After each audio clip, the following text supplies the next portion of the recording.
with the R rating. Well, it gives me more room to explore things I hadn't explored before. But to be honest with you, when we were recording it, I looked at the script and I thought, there's no way this is going to stay the way it is. You're going to have to change this somewhere along the line. And they said, well, just go with it. We're just going to record this and we'll work it out. And then I found out later on what they worked out was the rating. They kept everything we did. And they decided, look, this isn't for kids. This is going to be for adults. What makes Mark Hamill such a compelling choice for the Joker, especially when he's opposite you? Mark, the wonderful thing about Mark is he is a stage actor. And there's a difference about people whose backgrounds on the stage. You know to approach a character from the inside out. You really have to inhabit the character on a stage. And he approaches Joker not as a funny voice, crazy voice. He really gets at it from the inside. He approaches it from the inside. And I wish you could see him behind the mic because he becomes that character. He devours life. I mean, his whole face transforms. It's a wonderful thing to watch. And I've always approached Batman from that same perspective. To me, it's not just a dark, gritty sound. It's everything that happened to him as a child. It's all of that pain. That's what you've got to hear in his voice. That's where that sound comes from. And so we really have an appreciation for each other, the way each other works. And I think we bring the best out of each other. I've always felt that. No, this is the first time we haven't. It's the first time we haven't because of Star Wars. But I knew, having worked with him for so many years, what he would do. I knew he'd knock it out of the park, and he did. Since you've voiced Batman in so many different continuities with the character, do you alter your approach at all, depending on the tone or the story? No, the trick to me has been not to alter it, is to be consistent. The fans of this show, this character, are so passionate. They're the most amazing fans of any character. They would know in a second if I was not being genuine. And you have to go 100%. You cannot do anything less than 100% when you're doing Batman because they just won't buy it. They just won't buy it.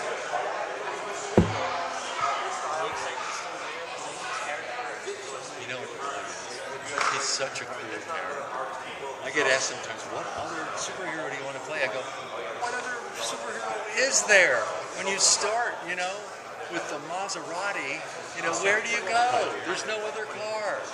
He is the most complicated, the most twisted, the darkest, wonderful, good character. I mean, he's not this square-jawed, Superman, clean-cut, boring character. He's complicated, and that makes him so much fun. I'm so lucky. Yes, I did. I was rooting for him. I know there was a lot of online vitriol, and I was saying, give this guy a break. He's a wonderful actor. Let's see what he does with it. I think he did a good job. So how do you think fans are going to react to The Killing Joke? I think they're going to literally go crazy for it. I think they're going to love it. I think it's been a long time since a really wonderful animated movie of Batman. So were you aware? And it's long overdue. Were you aware of the story? I wasn't, to be honest. I'm not as much of a comic book maven as Mark is, or Bruce Timm, or any of these Paul Dini. I've always had to sort of catch up in that sense because just as a kid, I just wasn't as exposed to comic books. So when you were making the original series in the 90s, did Mark ever bring up the story as something he would want to do? He would go on and on about all kinds of stuff, and I would stop listening after a while, to be honest. Have you ever actually talked to Mark or interviewed him? I mean, you can't get him to shut up. Once he starts, it's wonderful. I mean, but he just goes. Doing a panel with him is brutal because you're fighting to get any, space to say anything. He's got so much information. He's so animated, and I'm being told to get out of here. So anyway, I love thank you. I'm so happy to be working with you. Thank you. Thank My biggest concern was making sure that it seemed like it was always there. Some of the stuff you'll see obviously the first third of the movie, which is really addressing the Barbara Gordon. So she's not just there to be shot. That's all she is. We wanted to give her an actual character. Give her a character arc. She has a very, very definite character. So at what point in the production did you realize that you were going to need to pad out the script a little bit? Right at the beginning. I mean, originally what they hired me to do was to just tell the original Killing Joke. It was going to be, I think it was going to be like 40 minutes long. It wasn't going to be long, or a very, it wasn't going to be full length. So they were going to release it at a lower price point and that kind of stuff. And even then, it was, Bruce said, you're going to have to add 15 minutes of material. But now, since that point, I mean, this has gone through, this is the third time, and finally it's coming out. The first time the first and second time it was just a Killing Joke. The third time when we went to redress it, it was, they got the green light to make it a feature. That's like, then Bruce and Alan Burnett came to me and said, what do you want to do to make this long? What do you think's lacking in the movie? And I immediately said, well, Barbara Gordon doesn't have a story. And they were thinking along those same lines exactly. It's exactly what we wanted you to say. Was there any source material that you took the Barbara Gordon stuff from? No, it's all new stuff. Writing picture of somebody's voice. No, somebody else asked me that too. No, I don't. I mean, the only voice I have is mine, because I'm the one who's writing the dialogue and I'm saying it to make sure it sounds.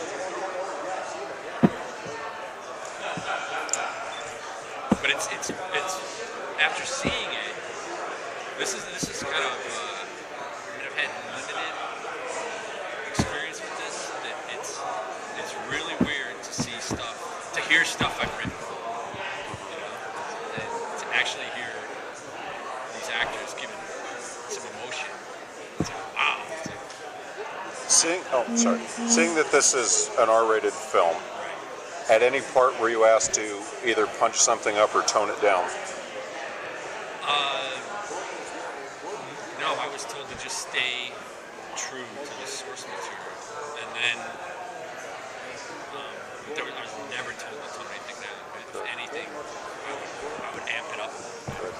I amped it up a little bit because I figured, they're going to tell me to tone it down anyway. Maybe we can get back to where we're supposed to be. Exactly. They never did. Good. So with the Barbara Gordon stuff at the beginning, what kind of balance did you have to make it so people were watching the movie and they don't think it's a Barbara, like a Batgirl movie before it becomes Killing Joke? They're going to think it's a Batgirl. But Batman's in it.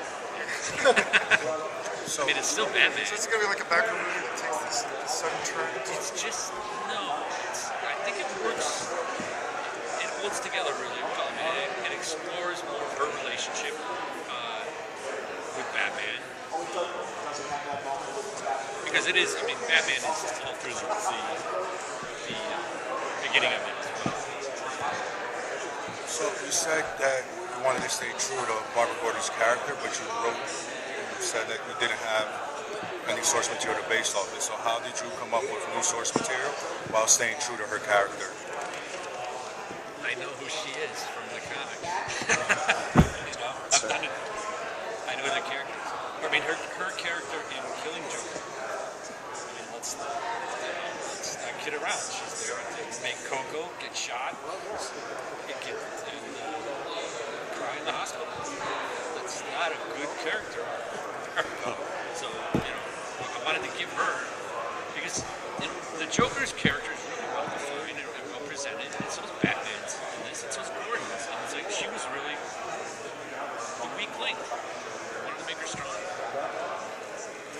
give a shit when she gets shot.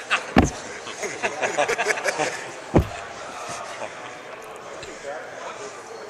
so special about Batman versus Golden Wings? Why is it your Joker? What do you think? Caesar Romero, I guess. I mean, there's something. Oh, yeah. My introduction to Batman was Batman the television show. Okay? That's where I first knew Batman.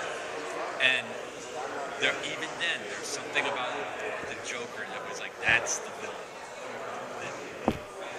That's his main villain, not the Penguin, Catwoman, even though I have fondness for all three Catwoman. There was something about the Joker, even then, that's like, that's the opposite side of the coin. What is it about the story that makes it so enduring in the minds of Batman fans? I don't know. You're the fans. I mean, I think it's really well constructed. It's beautiful. Yeah. And the art's fantastic. And the actual story that it's great. And it really sort of does distill the character. And when I'm writing it, when I was writing it, that's when I stopped just reading it. I had to dissect it and get into it. And it's like right from the beginning, like Batman would never go into Arkham Asylum and say, "We gotta understand. This is not that guy's character," but that's the way he is in the story. Was there anything from like a later book, another definitive Batman story, maybe you snuck in? No, you keep asking me this. You want my no. Just saying, if we learned something from the Joker, like a story from the mid-90s, you didn't sneak No. put anything else in to like flesh out everything. Nope.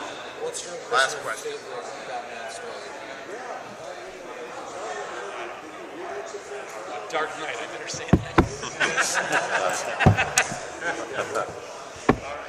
Thank you. And I go through hell in this piece, and I had to come up with a lot of grunts and groans and screams, and I have great concern for my daughter, who is the Batgirl, and I try to keep Batman on the straight and narrow, keep him reined in, because he can go a little crazy sometimes himself, especially when he's dealing with Big J, the Joker. So what was your approach to working with any of the other performances kind of creep up on you, or just look at it fresh? I've seen them, but I like Gary Oldman. Yeah. Fine, but nothing like that. I'm not very good at impersonations anyway. So I just took it as a fresh approach, my character, and I tried to be a good father, and a good friend to Batman, a good police commissioner. That was my mission. So was that the appeal, the fatherly side? No, the appeal was that, I love the story, the Killing Joke, the original graphic story. And I've been a Batman fan since, I was 8, 10 years old, right? That's a long time ago. And for me, Kevin will always be Batman. He opens his mouth and that's it.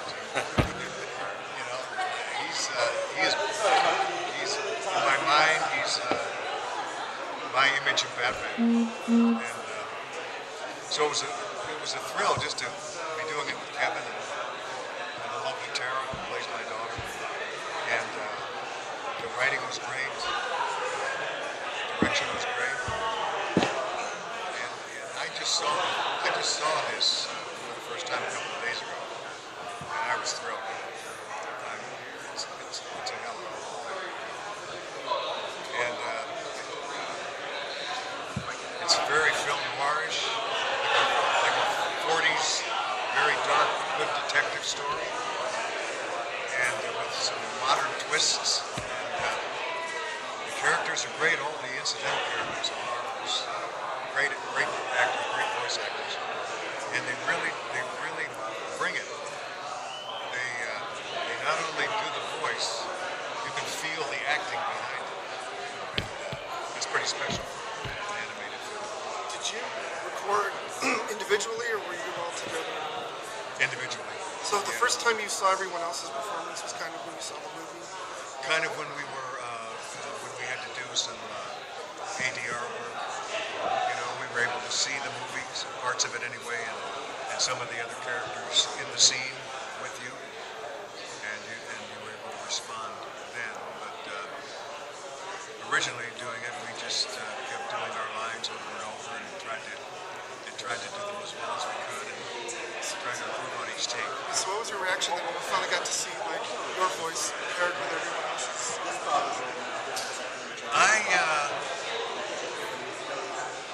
I was a little leery of it, you know, because Kevin has such a commanding voice as Batman, and Tara does such a wonderful job. And I thought, you know, if I'm going to hear me, I'm not going to like me so much. I like to not like me enough. So, just, you know, you never know. You know, you feel like maybe it's not going to be so great. It turns out to be all right. So I was very pleased with it. Anything else?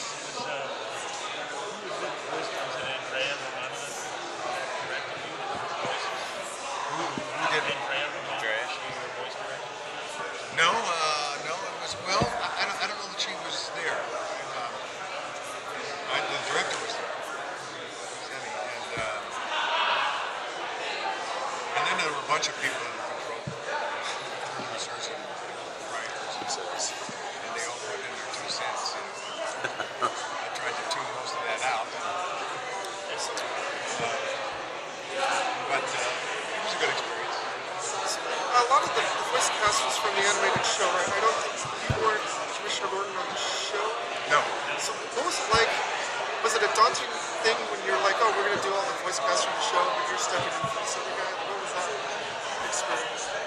Well, you mean that I was new to the whole thing, and Just that I was these kind other of the cast outsider? Yeah, had been together before doing the show. Well, yeah, I know. I walked around with those 2. Yeah, but like they had done the TV show, and the Yeah. fans had been used to their voice, and you're stepping in for their stuff. So is that like a daunting thing to try to fill in for the other commissioner? I guess it could be to somebody else besides me. Nothing, you know. I'm going to be 70 years old. Nothing's daunting to me anymore. Well, thank you. Do you have a favorite line from the film? My favorite line from the film.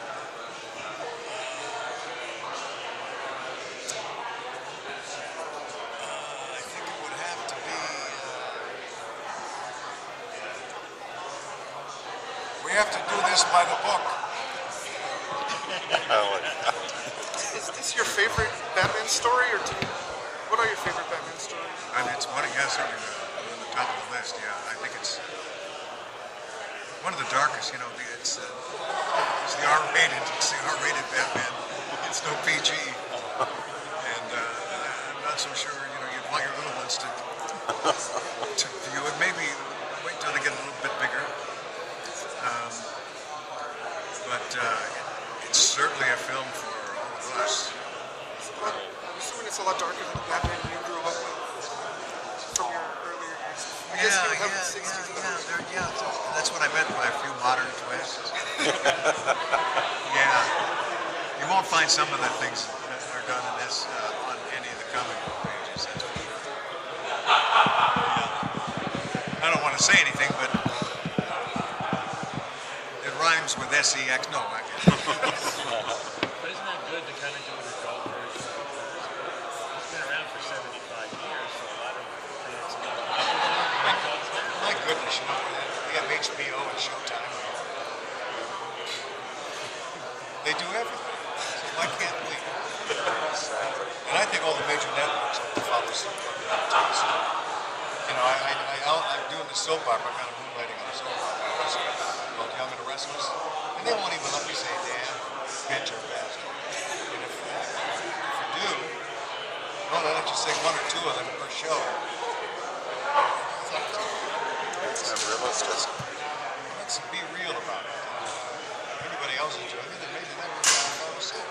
else. They can't compete. You watch a network show now, it's like,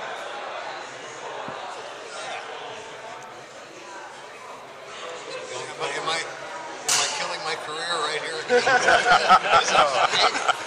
Not that I wouldn't do a network show. So going forward, you would give them a chance again to voice. Oh yeah, in a second. Yeah, I love the whole project, and I'm so thrilled and proud of the movie. I think when you see it, yeah. I mean, it's like it felt just like a regular movie to me. You know, like a really good person movie, not just animation. It was wonderful. So I recommend it highly. And also buy the DVD. A combo. Yes. Yes. Okay.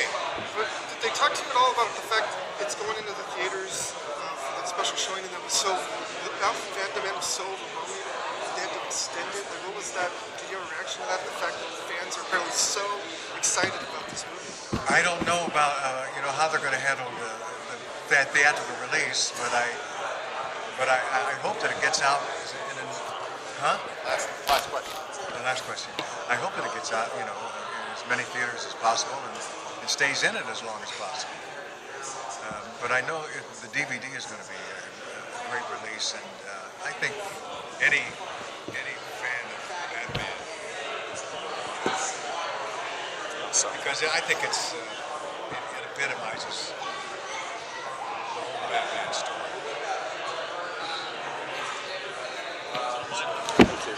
Okay. She's sensitive. It's already been shot. The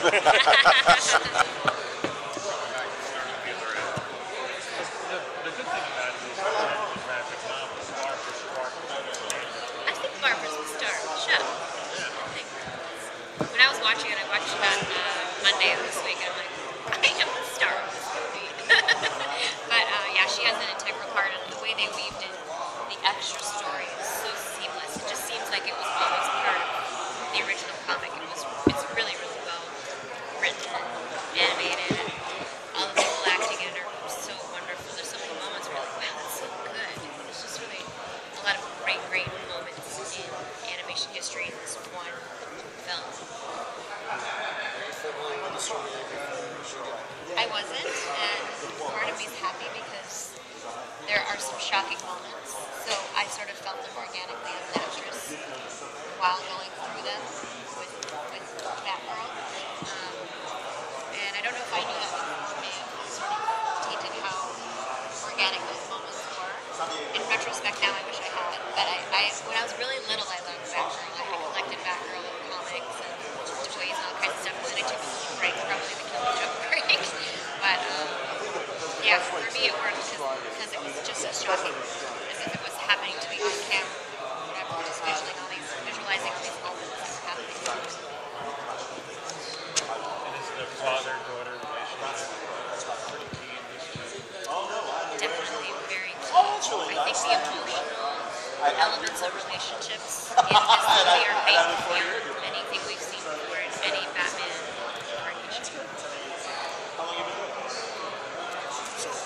Although you voiced Harley Quinn, you were doing Batgirl, is there a different mindset from Harley Quinn, who's There just better out be. there, energetic, and a little batshit crazy, to be honest? Oh, yeah. Between the Killing Joke Batgirl, who's seen as this fragile being that we were trying to protect.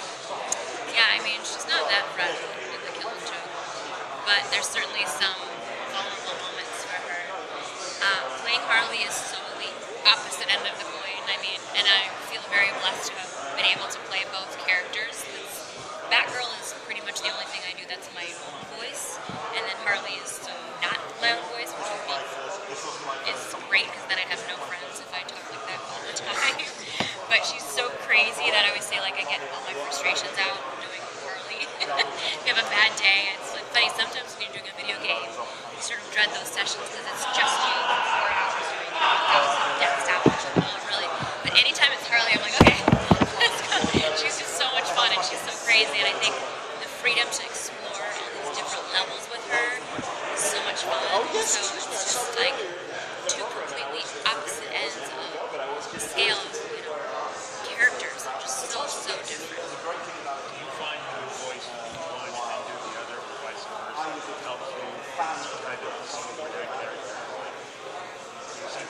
all better than Interesting question.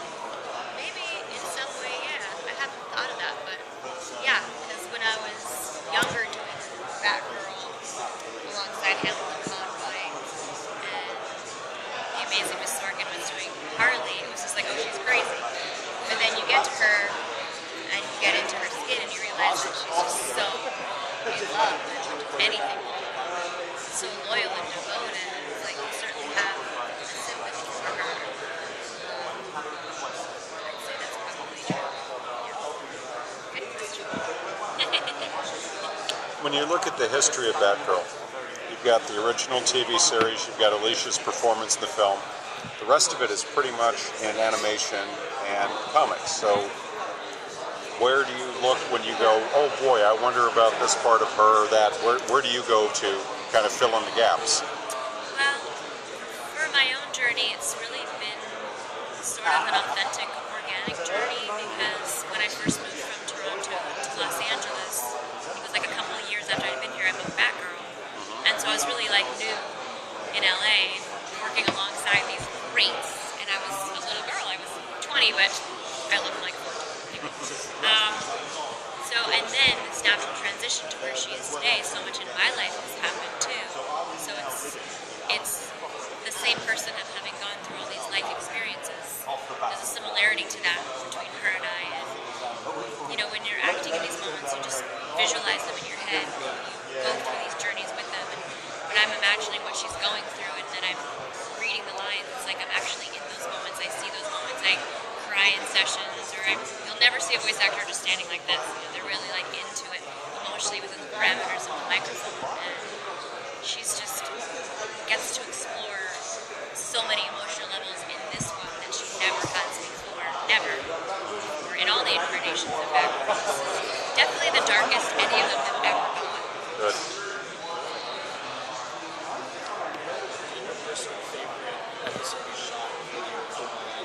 Yes, girls' night out. Oh, yeah.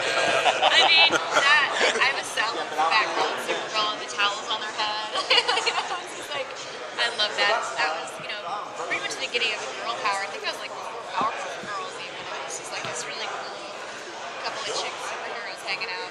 That was hot.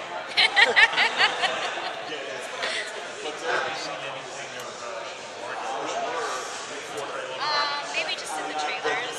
I mean, she's so gorgeous. I'm sure she'll do a wonderful job. I loved her in Wall Street. It's funny, all my fans are like, why aren't you playing Harley? And they're so pissed off. And I'm like, gonna relax. She's gonna do great. She's gorgeous. And I think she's a wonderful actress. I think she's gonna do a great job.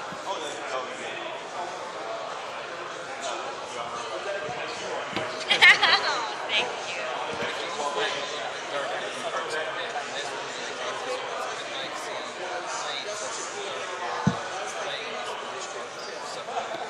It's just feels like the moments are, you can visualize all the moments in non-camera film. They're so great. They're just so dark and emotionally very charged. For me with the video games, there's a lot of dark stuff with Harley, but not Batgirl. This is the first time I've really done very dark with her. I mean, in the original character description, she's dark, she's serious, and she's no bubbles about her. She's got, you know, a lot of stuff going on. So this is just that next level. They'll probably leave a few levels. Backtracking to the Suicide Squad question, do you wish you could perform Harley in Suicide Squad? I think that'd be so much fun. I do think it'd be really fun if I had like a Stan Lee cameo. Like I was telling Kevin and Bruce, it'd be fun if we were like all sitting at a diner and Margot Robbie walks by. I think that'd be fun. What's it feel like? I mean, the women superheroes have a lot of great female characters. They're really kind of going through a renaissance. And really Wonder Woman, Batman versus Superman has sparked a lot of interest. So what's that like as a woman and as one who voices superheroes that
seen the character back.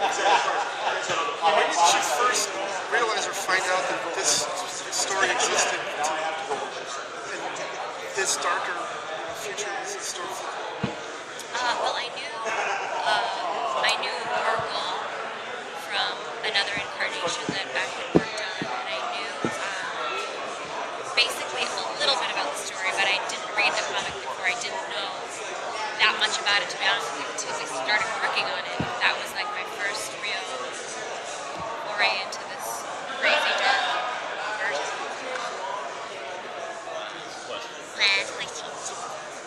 When you finally got to see the script, like when you read the graphic novel, what was your opinion of it just as a fan of the characters? Well, my favorite Batman is always the dark version, so I loved it so much because it was so dark and so real, and so many great, amazing moments that I'm like, oh my god, the fans are gonna flip out.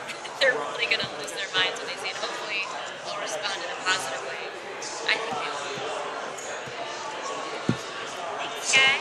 Thank you. Honestly, no. No, it's never been on my wish list.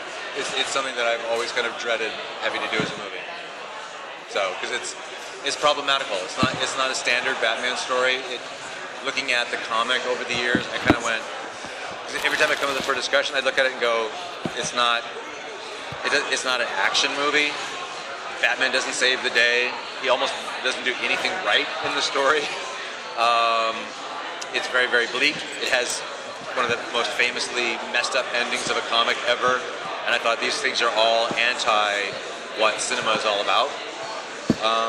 But when we decided to make it, we thought, well, let's go out on a limb and just do it the way it is, and not try to turn it into a summer blockbuster movie. And I'm dying to see what people think of it. I think it's actually quite good myself, but we'll see. And I guess there was an effort to beef up the Batgirl side. Yeah, I mean, I was always, even when the comic first came out, I was always a little bothered by what happened to Barbara. Obviously, it's just a bad thing that happens to her.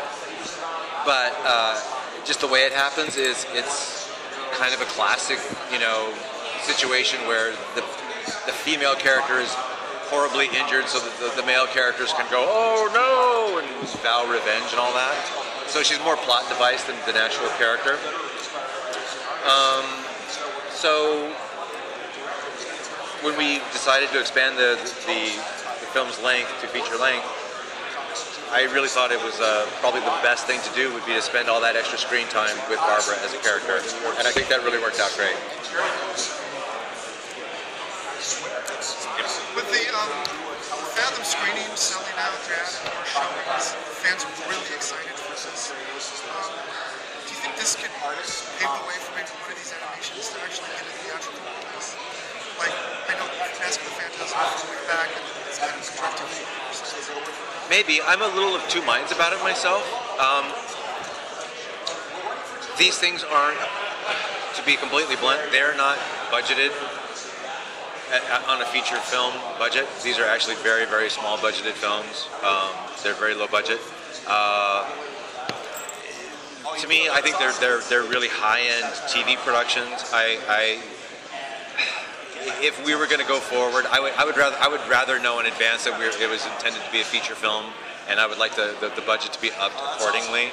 So I don't know that this is really going to set the paradigm, like reset the paradigm. I think this is kind of a special case because it is The Killing Joke. It's a famous comic. There's a lot of buzz about it. It's the first R-rated one, maybe the last R-rated one. So we'll see. I mean, maybe. How's that for a messed up answer? Since it's R-rated, do you kind of think maybe you could go, if you had the chance to do Dark Knight Returns as R-rated, would you take I've already done it, so I don't really want to go back there. I don't like to repeat things that have been done. But do you wish like maybe you would have had No, because we didn't tone anything down. We didn't tone anything down in the Dark Knight Returns. We did the comic pretty much straight up. So, and it happened to get a PG-13, and honestly, when we made this movie, we didn't know. We thought it was probably a 50-50 chance that we would get a PG-13 or an R.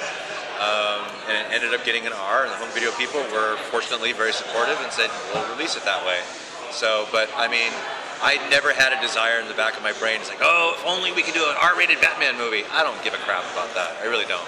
That's not something that I honestly feel a little ambivalent about it. I feel a little bit sad that I finally made a Batman movie that little kids really shouldn't be going to see. In my heart of hearts, I keep thinking, okay, this is the guy who's on, he's on Batman Bubble Bath and Batman Sheets and Batman toys, and it's like little kids grow up loving Batman. It's like, oh hey, there's a Batman movie. Oh, you can't watch it. This is not for you. Do you think it's good for the character that he has so many different tones? Oh, sure. Audiences, or do you think Definitely. it's a double-edged sword that maybe you shouldn't have all these different shades of it? No, I come to think of it, that's actually great. I mean, I think it's really smart on a purely marketing level that they go out of their way now to market superheroes directly at little kids with things like the DC superhero girls and things like that, the Lego toys and stuff. Because for a long time it seemed like they were ignoring kids, both in comics and in toys. It was like, oh no, the toys, even the toys themselves were like all ripped and badass and, grimacing and all that. And it's kind of like, well, you're missing out. There's a whole generation of kids who are kind of like not falling in love with superheroes because you're passing them by. So I think it's actually makes smart from a marketing standpoint to like target them early. And when you grow up with the characters, as you age, there's things for your age appropriateness that you can watch as well and enjoy. So, including toys. Was it in the plan to bring back Kevin and Mark? Well, Mark had famously been saying for years that he would only play the Joker again if it was for the Killing Joke. And I think that was his way of just letting us know that if we ever did the Killing Joke, that he would be really, really unhappy with us if we cast anybody else in the part. So mission accomplished, Mark.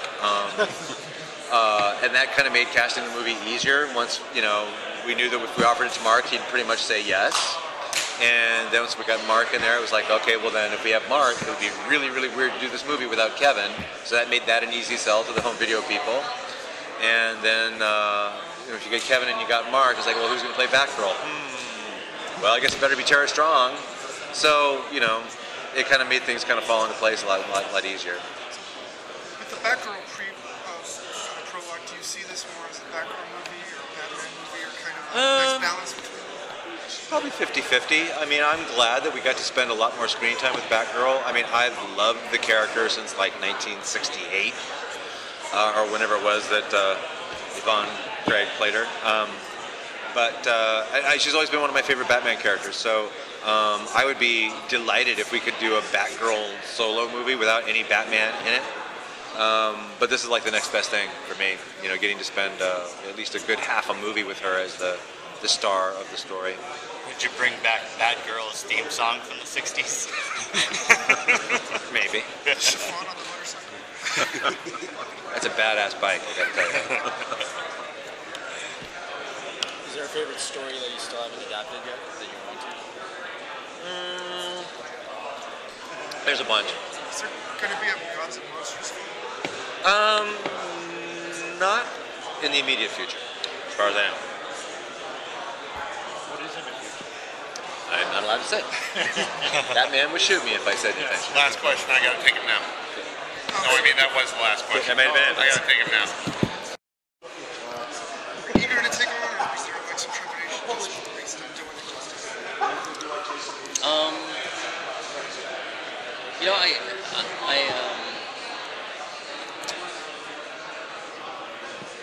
I always look at like these like stories as puzzles, and a lot of times I'll get a sense of it after I sort of read the script, and so I feel like obviously knowing the source material and kind of what it is, I was a lot more interested in sort of like how the prologue was going to be and how it fits into the story, and so I had a lot of questions. There's a lot of things that sort of I was like, oh, really? Is this how what you want? And so again, for me, it was more of a puzzle. Like, okay, how do I make it flow into?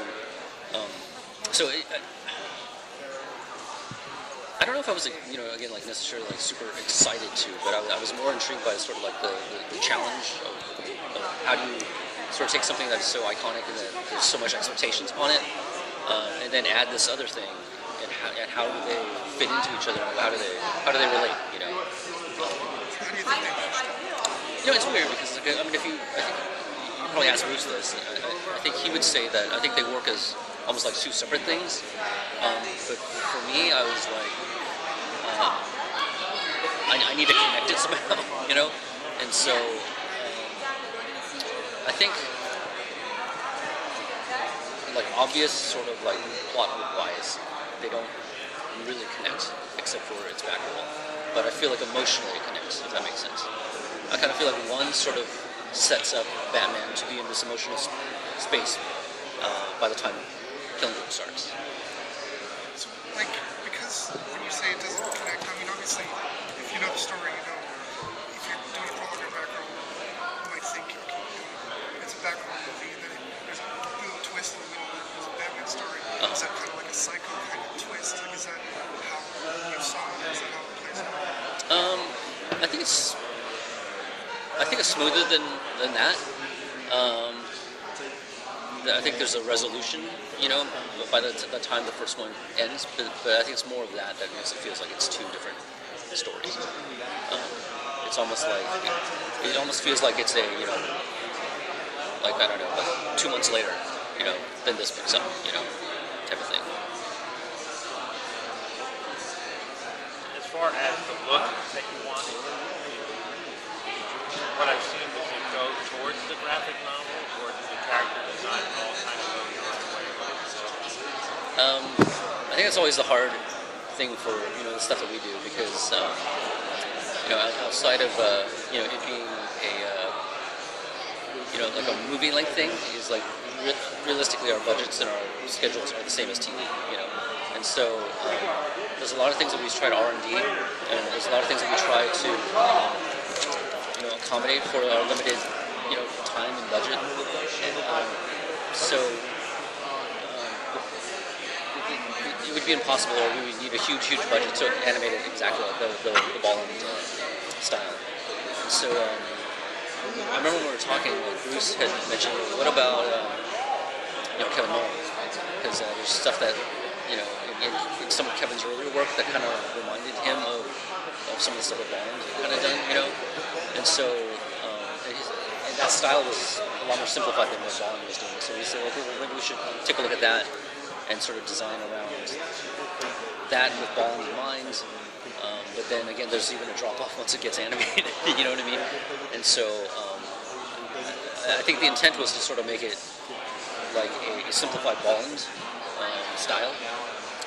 But again, it always gets homogenized down to kind of what it is. I just got here. Steal him and just got here? Sorry, I just got here. All right, you get one more question. I got one more question? Okay. Does having a voice cast that knows these characters, has experience with these characters, take some of the edge off, or just make it easier for you? I mean, it makes it easier because it's almost like you have great instruments, if that makes sense, you know. But if you don't have, I think, like a good, you know, musical plan, then I think it's a waste, you know. But so I think it's more sort of like, how do you take how great they are and sort of push them into like to what you need, you know. And again, it's an emotional kind of story. So I think for me, I mean, obviously it's amazing having them, and they're such good, not just voice actors, but they're such good actors. With some of our sort of pushing, like, you know, this is where they are emotionally. This is you know, what I need right here. It made my job definitely easier, because I think it hits the deep emotional things that we need, especially for the story. So it was great. Do you think that they'll make more R-rated? I think depending how, you know, this does, you know, I mean, obviously the fear is sort of like, you know, is the R rating going to restrict basically, you know, sales? But I think that the whole demographic of kind of what we're doing in this is mainly targeted towards older, you know, fans versus, you know, specifically kids. But I think the sales on this is gonna be telling. But I think that they're interested. I mean, given the, you know, the sales so far, you know. But I think, you know, again with Bruce and them, like, they're not gonna try to do anything super gratuitous or something like that. It really just depends on the story, I think. All right.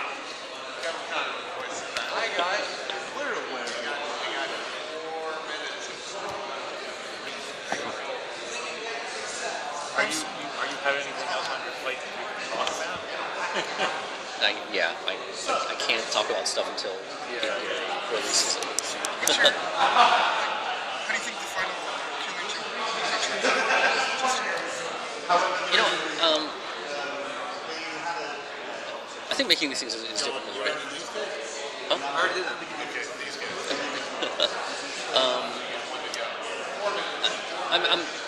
I think sort of like the decisions that we sort of made, I'm happy with it. You know, I wish we had a bigger budget. I wish that it got animated more beautifully. But all in all, I'm really, I think Bruce is happy. Really happy with it too, and that's all that matters. Awesome. Thank you.